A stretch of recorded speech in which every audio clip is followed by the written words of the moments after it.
Namaste and a very good afternoon to all of you. I welcome you to my channel, The Outlier. My name is Mithun. In today's video, I'll be talking about the basics of M language in Power Query. Even before I proceed to talk about the basics of M language, may I request you to subscribe to my channel, also like and share my videos.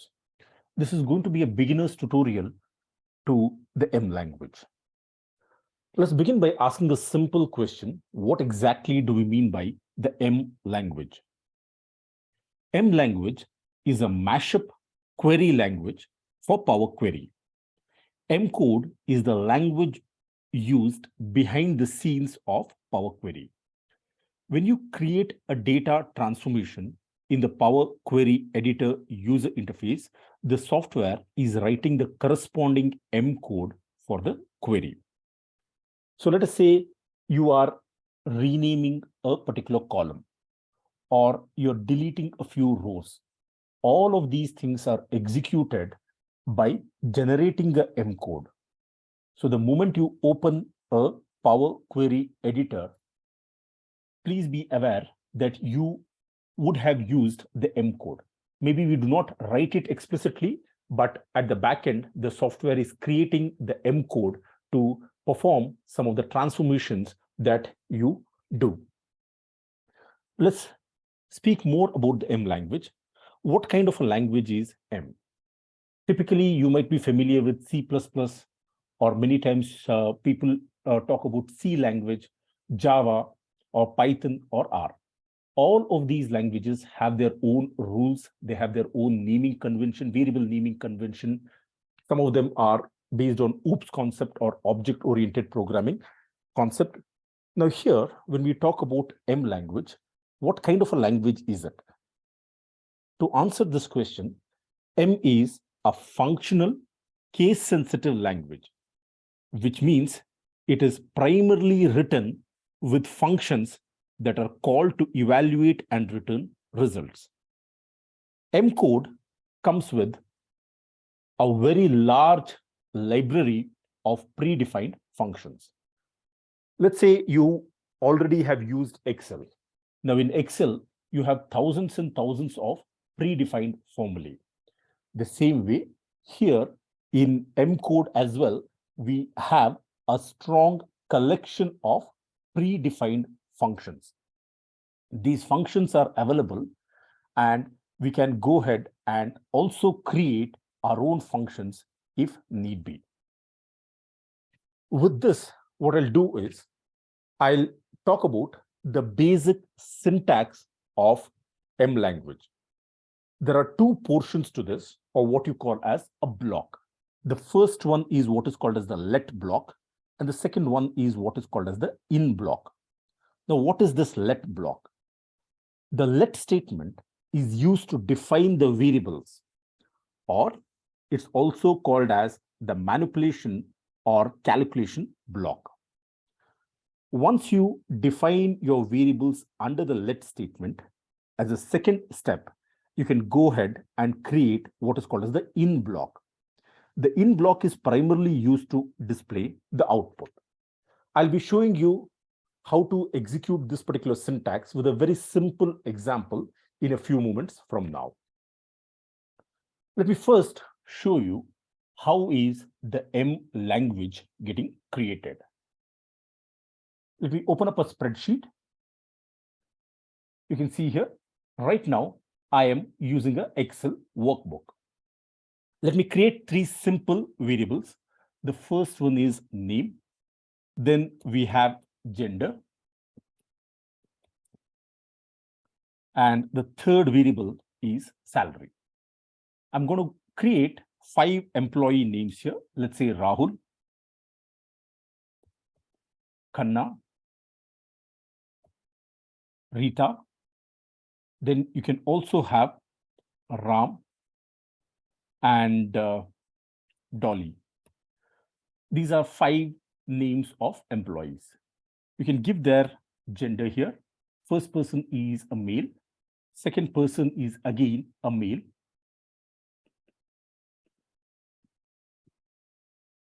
The third person would be a female employee. The next person would be a male employee. And the final person, Dolly, would be a female employee. Let me create a few hypothetical numbers under the salary column.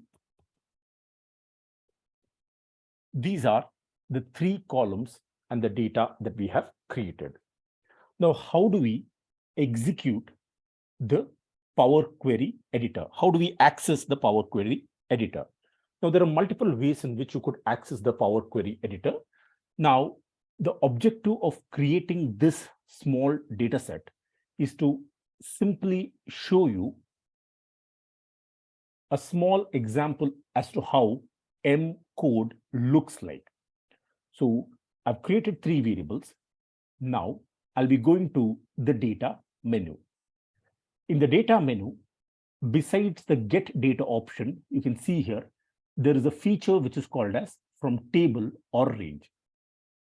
If you read the explanation for this, Excel says, create a new query linked to the selected Excel table or named range. So what this does is it creates a new query which is linked to the table that we have selected just now. If the selected data isn't part of a table or named range, it will be converted into a table. Let me go ahead and click on this particular button from table or range. You can see here, the moment I choose this, there's a small dialog box that appears which says create table. Here, the first question that Excel asks me is, where is the data for your table? You can use this particular space to specify the range. Here, I've already selected the particular range. The small option which says my table has headers. Indeed, the first row has headers in my case. So I'll put a tick mark. It's already ticked, so I don't have to worry about this. Let me now go ahead and hit the OK button. It takes a couple of moments, and what you're seeing right now is a new window. This window, please observe when I hover the mouse on top, it says is the Power Query editor. So to write your own M codes, what you need to do is first come into Power Query editor. Here in the formula bar, this is the formula bar. Below the formula bar, you can see the data set that we have created. We have name. If you look at the icon next to name, it says ABC, which is a representation of textual data. Next, we have gender. Again, this is the icon here is ABC, which means that this again is a textual data. And the last variable is salary, which is being shown with the icon of 1, 2, and 3, implying that this is a numeric variable. But I'd like to draw your attention to what is shown in the formula bar. You can see here, it says table.transform column types equals table.transform column types. Within parentheses, it says source, comma, the first variable name is name. Besides this, the data type is displayed as text. The second variable name is gender. The data type for this particular variable is text. Let me click on the drop-down menu here. You can see here, the third variable name is salary, and it is of the data type integer. So what we have seen here is nothing but an example of the M code. This is a typical example of M language. At the left-hand side, you can see the query section. And whenever you apply any changes, the changes will be displayed below this box, which is called as applied steps. Firstly, it says source. Below this, there is what is called as the change type. Now, one question that I would like to ask is, who has written this particular code? Have I written it? Absolutely not. I just created the particular table. So in the Power Query editor, the moment you perform any action, like let's say renaming a particular variable or deleting a few rows or eliminating blank rows. Performing a simple subtraction between two variables. Let's say current salary minus beginning salary, you would like to subtract to generate a new column called as increment. Or let us say you're working with date variables and you want to extract day, month, year. The moment you perform any of these operations using the button click, automatically this particular code is generated, and at the back end, this code is executed to display the results. It is just that many times we do not pay attention to this particular code. In today's market, especially if you're looking for a job in Power BI, it is an absolute must that you use and learn M language. So I'm going to make a series of videos one by one, starting from the scratch, which will clarify some of the intricate points of M language. So this is the M language that is automatically created and triggered to generate the table. Now, what I'd like to do here is, let me come to the first variable, right click on this. You see a lot of options. If you want, you can copy, you can remove other columns, so on and so forth. I'm not interested in each of these things. I'll choose the option rename. I like to rename this particular column. I'm just going to call this as employee name. Similarly, when it comes to gender here, I'm going to call this as employee gender. Let's look at the variable salary. I can call this as employee salary. Now I have renamed three variables. From the old variable of name, I have changed this to employee name. The old name was gender. You can see here now it is being displayed as employee gender. And finally, from salary, I've renamed this particular variable as employee salary. The purpose of renaming is to show you how the M language has changed. You can clearly see here, there is a function which is shown as table.rename columns. So this is the function which is getting executed. This is an inbuilt function in M programming language, table.rename columns. I have not written this. This is automatically getting generated the moment I perform any action. What is the action I've performed? I've just renamed three variables. You can see here table.rename of columns, and you have a hash symbol followed by changed type within double quotes. Now, you can see here, the original variable name was name. Now it has been converted into employee name. The original variable name was gender. Now this has been converted into employee gender. The original variable name was salary. This has been converted into employee salary. So this is what happens when you perform any action using Power Query Editor. May I draw your attention to the applied steps? Here, whatever action you perform is recorded step by step. Firstly, we just had source, then we changed the type. Then the third action that we have done is to rename the columns. If you perform any further actions, that will again be listed here. So this is just to give you a taste of how the M language works. Now what I'll do is I'll close this particular window. I don't want to save this, so let me just quickly choose the option discard. This is taking me back to Excel. I'll open up Power BI. I'm going to show you three simple examples as to how you can get started with your M language. This is more like the hello world programming that we are creating.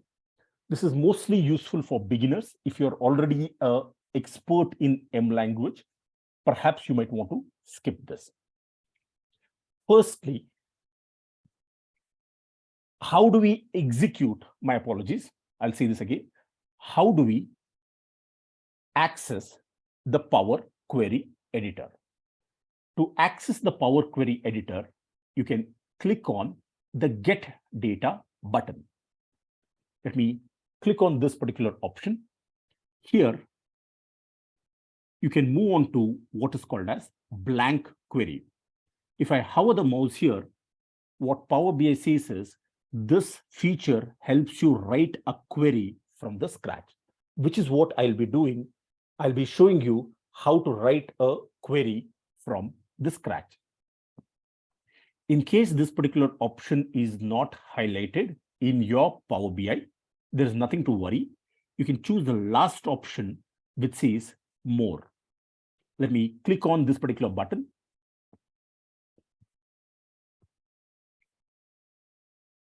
This will open up a new dialog box. You can see here, this is called as the Get Data dialog box. In this Get Data option, there are at least 7 different items in the canvas to the left-hand side. You have what is called as All, File, Database, Power Platform, Azure, Online Services. But I request you to click on the last option, namely Other. Under this Other section, let me scroll down to the last item. You will be able to see what is called as the blank query. All that you need to do is select the option of blank query and hit the Connect button. What this does is it fires a new Power Query Editor window. You can see here, this is the Power Query Editor window. You're able to see the formula bar here. Then you can see the query section here. The default name of the query section is query 1. In case you want to change this, you can go ahead and change it. To the right side, you have what is called as query settings. It displays the properties and the applied steps. By default, a variable called as source has been created. In case you want to change this particular option of query, you can right-click and choose the option Rename. Here, you can give a different name. First query. This is the first query that we will be writing in Power BI. Now, how do I open up the window which will enable me to write the M language expression? You can see here in the Power Query Editor, there's a menu which is called as the View menu. There are a lot of options here. I would request you to choose the option Advanced Editor. Once you select this particular option, you will be able to write your M language. If I hover the mouse on top of the Advanced Editor, it says this opens the Advanced Query Editing dialog to view or modify the entire text for this query. Let me go ahead and click on this particular option, Advanced Query. You can see here, this is the Advanced Query section. The name of the query is First Query. This is the very first query that we will be writing. I would like to draw your attention to 2 important things. By default, what Power BI does is it has already written the first let statement, which is followed by a variable which is called as source. This section is called as the let block. What does the let block do? The let statement is used to define the variables. You can create new variables. You can declare new variables under the let section. The second section here is the in section. When we use the word in, it is like printing the results of the variables that you have declared in the previous step. I would like to start with a fresh query. So let me delete the existing default option. Let's begin by creating a very simple query, which is very easy for us to understand. Every Power Query, every M language code that you type begins with a simple let statement. When we are typing the let statement, remember, it has to be in small letters. This is very, very case sensitive. I repeat, M programming language is highly case sensitive. So all the 3 letters are in small letters. So let me go ahead and hit the enter button. In the next line, what I will do is I will create a variable which is called as X. I'll assign it the value of 1. This is a very simple code which I'm writing. Please think of X like a container. You can think of this like a box, and inside this box, you can put, let's say, 5 or 6 pens. So the number 1 has been assigned to the object X. Let me hit the enter button. In the next line, I will be typing in statement. You can see here, this is a keyword, and therefore it is getting highlighted in blue. Next, since I want to print the results of X, I will type here just X and hit enter. So what we have done here is to create a variable which is called as X. We have assigned it a value of 1 because we want Power BI to display the results of this particular variable. We are using the in statement. After the in statement, what we are doing is we are typing the variable name. A couple of important points here. I've said this earlier. At the cost of repetition, I like to say this. Let statement and in statement has to be lower case. You can see here, there's a message that the query editor gives us. It says no syntax errors have been detected. Let me change this and type it to caps L. You can see here, there is a message saying that token EOF expected. So there's a huge difference between capital letters and small letters. Whatever case you specify for the variable name under the let section, the same case should be used under the in section. For example, if X is in small letters, here under the in section, X again has to be in small letters itself.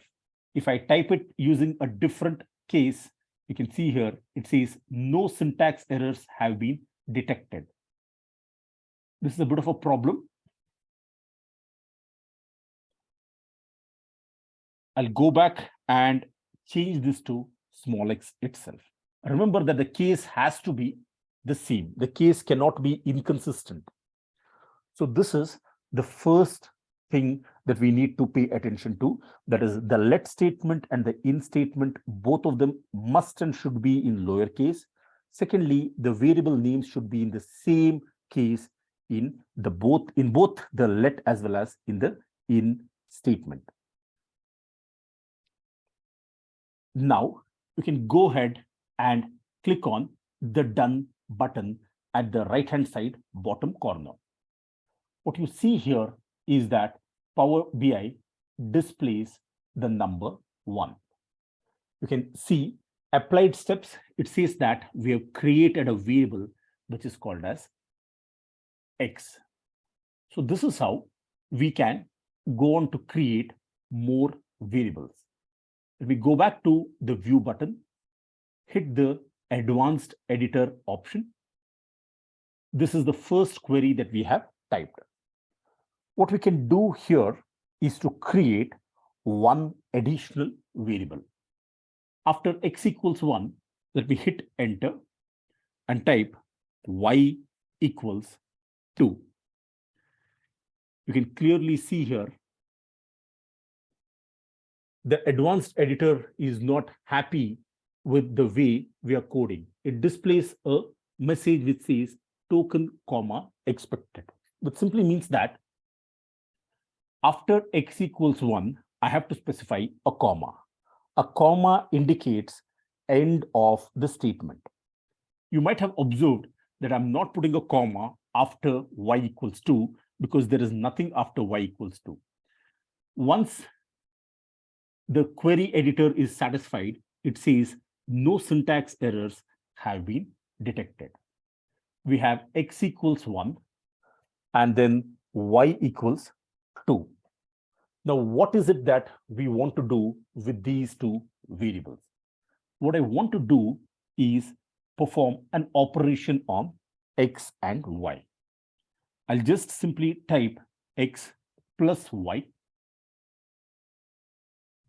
So this will add up x and y, and it has to store the result in a particular container. That container will be z. That container will be z.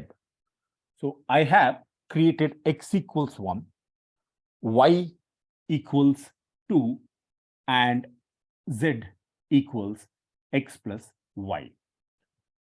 Once you have done this, you can observe the message. There is no syntax errors that have been detected. You can go ahead and click on the option done. Ideally speaking, we should get the value of z as 3. Let's see what is the output that we get. Click on the done button. An error occurred in the query expression error. That is, the name z wasn't recognized. Make sure it spelled correctly. Okay, let's go back to the advanced editor section. What we are going to do here is we are going to cut this and specify the expression below y. We can say that this is z equals x plus y. So we are creating a variable z, which is a sum of x plus y. The mistake that I had made earlier was to declare this in the in block, right? In the in block, now I'll just be typing z because this will just print the result of the sum of x and y. No syntax errors have been detected. So let me go ahead and hit the done button. You can clearly see here equals x plus y, 1 plus 2, the value is 3. So this is how you can perform the second query. Let me go back to the view button, choose the advanced editor section. You can see here x equals 1, y equals 2. Any operation, mathematical operation that you want to do, you can do under the let section itself. Under the in block, what happens is basically it is meant to just print the results of the variable. Let me remove z now.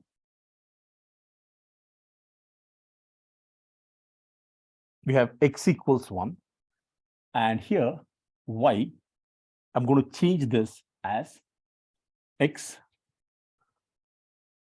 multiplied by, you can use a star mark for this, by 5. So this is a new expression that we will be giving. So the variable name is x, which has been assigned the value of 1. This value of x will be used as the input in the next line. We will be multiplying it by 5 and saving this in a container which is called as y. Once this operation is done, we'll move on to the in block. You can see here the old value of z is there. There is no z in the let block. So I have to be slightly careful here. I have to type this as y because this will go ahead and display the results of y. If we just quickly click on the done button, you can see here the operation x multiplied by 5, it is showing the result as 5. There are a couple of other points which I'd like to make here.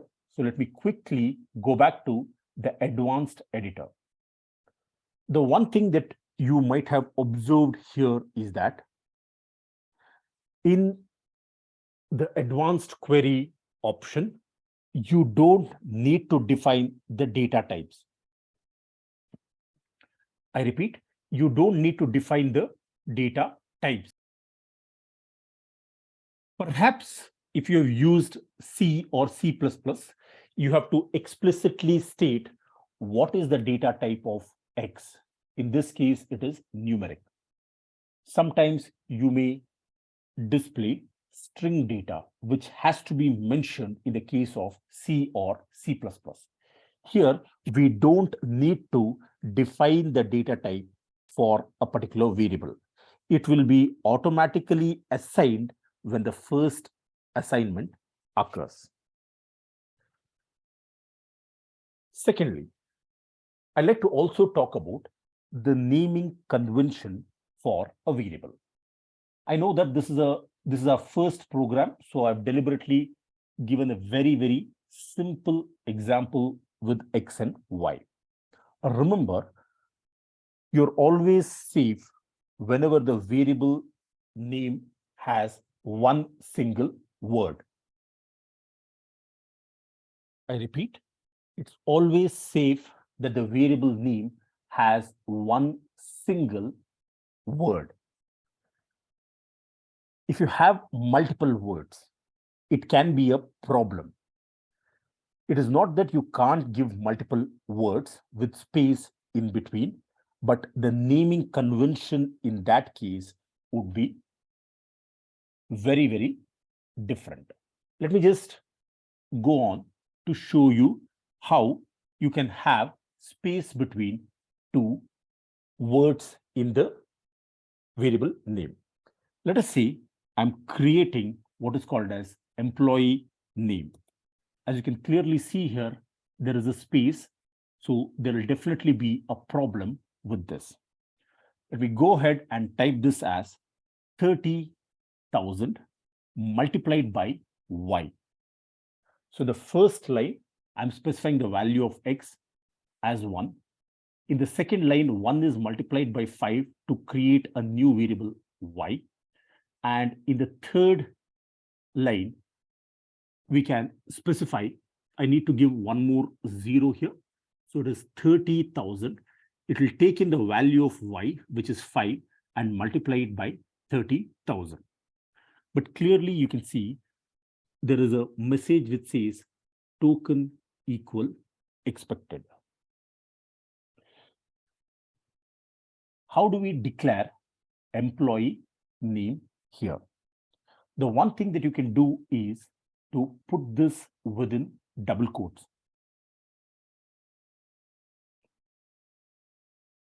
This is the first thing that you need to do, which is to simply put this within double quotes. And outside the double quotes, in the beginning, you can use the hash operator. So this is how you can tell Power BI that this is one single expression. This is one single word. You have employee space name. I've enclosed it within double quotes and specified a hash outside. So whenever you have space and such things, let's say respondent's name, you have respondent space name. What you need to do is you have to put this within double quotes, and outside the name of the variable, you have to put a hash symbol. No syntax errors has been declared. Now, under the in section, you will have to type emp name. Again, you can see here, token expected. I like to put this within quotes, double quotes, and a hash to begin with. Let me now go ahead and execute this particular expression. X is 1. So 1 multiplied by 5 will be 5. So y will take the value of 5. 30,000 multiplied by 5 would be 1,50,000. So we expect to get the value as 1,50,000. So this cannot be name. I can just change this to salary. Here again, I can just change the variable to salary. Employee salary is 30,000 multiplied by y. Let me go ahead and execute this particular option. You can see here, we are getting the output of the M code that we have just now executed. It is 1,50,000 rupees. So in today's video, what we have seen is what exactly is M language, what are the important features of M language. The two important ideas that you need to keep in mind is that M is a functional language. I repeat, M is a functional language. Secondly, this is highly case sensitive, right? It is both a functional language as well as it is very, very case sensitive. What does the word functional language mean? When we say M is a functional and case sensitive language, it simply means that M language is primarily written with functions that are called to evaluate and return results. I've already mentioned this earlier, but I mentioned this once again. There are a lot of functions that are inbuilt into M language, which we can go ahead and use. We'll be seeing some of these functions in the coming classes. I wanted to keep this very, very simple because it's the first time I'm introducing M language. In future, I will be making videos about M language variables, identifiers, the concepts of M language, the syntax, the different functions. Also, we'll be looking at how to use the M language to solve larger problems. With this, I have come to the end of today's video. I thank you very much for watching this particular video. I request you to subscribe to my channel, also like and share my videos. Thank you again. Have a great day ahead.